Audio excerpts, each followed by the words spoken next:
విశ్వాసం ప్రార్థన అన్నప్పుడు నీ మనసులో దేవుడు ఎవరో ఎరిగి ఉన్నావు, జ్ఞాపకం చేసుకుంటున్నావు, నమ్ముతున్నావు, దాన్ని బట్టి ధైర్యంగా నోటుతో విశ్వాసంతో పలుకుతున్నావు.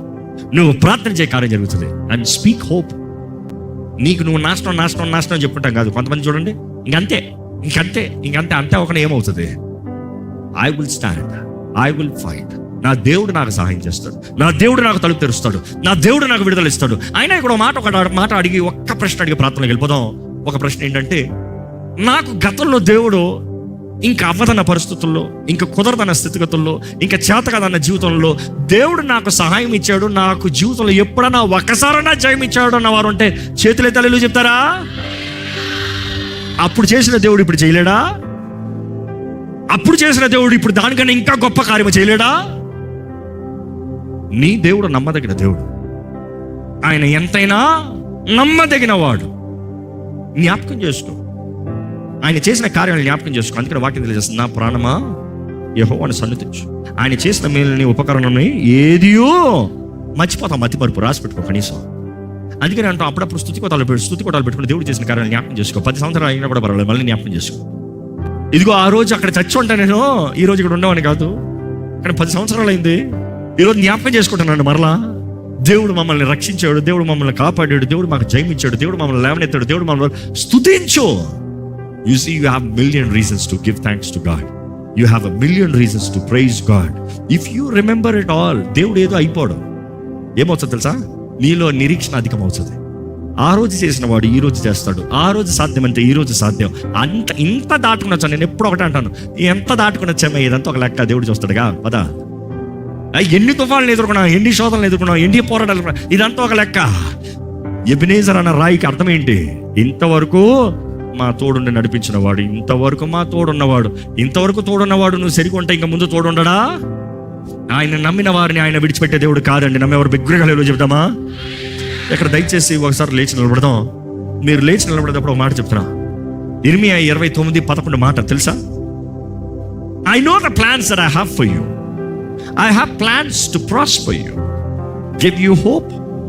అండ్ అక్కడ ఏమంటాడు? I have plans to give you hope and a future. నీకు నిరీక్షణ అవ్వాలని, to give you a future, నీకు భవిష్యత్తు అవ్వాలని నేను ప్లాన్ చేసుకున్నా అంటాడు దేవుడు. నేను నాశనం చేస్తానికే కాదు, నిన్ను పాడు చేస్తానికే కాదు, నిన్ను నిర్మూలన చేస్తానికే కాదు. ఒక తండ్రి తన బిడ్డల గురించి, మంచి తండ్రి బిడ్డల గురించి ఎలాగ ఆలోచించి ముందు ప్లానింగ్ చేస్తాడో, నిన్ను ప్రేమించిన పరమ తండ్రి నీ కొరకు మంచివి, యోగ్యమైనవి, ఘనమైనవి, కంటికి కనరానివి, చెవికి వినరానివి, హృదయానికి గోచరం కాని కార్యాలు నీ కొరకు సిద్ధపరిచాడు. ఆయన ఆత్మ ద్వారంగా తెలియజేస్తాడు. నీవు పరిశుద్ధాత్మతో సంబంధం, సహవాసం కలిగిన వ్యక్తి అయితే. Here's the thing. Maybe you're tired today, maybe you're broken today, maybe you're crushed today, but know your Redeemer lives. నీ విమోచకుడు సజీవుడు, నీకు సహాయం చేసే దేవుడు ఉన్నాడు. ఈ రోజు స్థితి, ఈ తుఫాను, ఈ పోరాటము నీ అంతము కాదు. నిరీక్షణ కలిగి ఉండు. కాలం మారుతుంది, సమయం మారుతుంది, అన్నీ కొంతకాలమే. ఎండ కొంతకాలమే, వర్షము కొంతకాలమే, తుఫాను కొద్దిసేపే. ఏదైనా దాటిపోతుంది. నీ జీవితంలో సంవత్సరాలు ముందుకెళ్తున్నట్టు ముందుకు సాగు. దేవుడు నీ జీవితంలో వాగ్దానం చేసేయండి, నెరవేరుస్తానికి దేవుడు సిద్ధము. నీలో నిరీక్షణ కలిగినట్లయితే.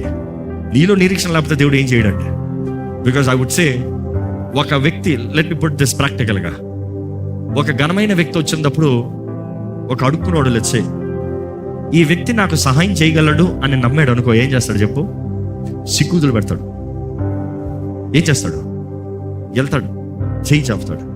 అయ్యా ప్లీజ్, అయ్యా ప్లీజ్, అయ్యా ప్లీజ్. కొన్నిసార్లు ఆయన చూడలేదు అనుకో, కార్లో ఎక్కిసాడు, తలుపుని సార్ ప్లీజ్. కొన్నిసార్లు ఈయన ప్లీజ్ని బట్టి ఆయన దగ్గర డబ్బులు లేకపోయినా పక్కన డబ్బులు ఉన్నాయా ఏమంటారు? వై?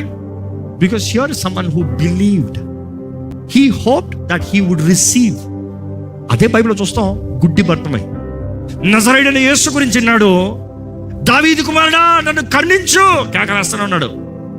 మనుషులు పక్కన ఉన్న వాళ్ళు అన్నారు, బోధకుని డిస్టర్బ్ చేయొద్దు. ఆయన ఒకడు ఇంకా బిగ్గరగా కేకలేస్తూ వచ్చాడంట. Because he hoped that he can heal, he can restore, he can give a new life. ఈరోజు మిమ్మల్ని అడుగుతున్నా, నీవు నమ్మినట్లయితే నీ దేవుడు నీ జీవితంలో నిశ్చయంగా కార్యం జరిగిస్తాడు.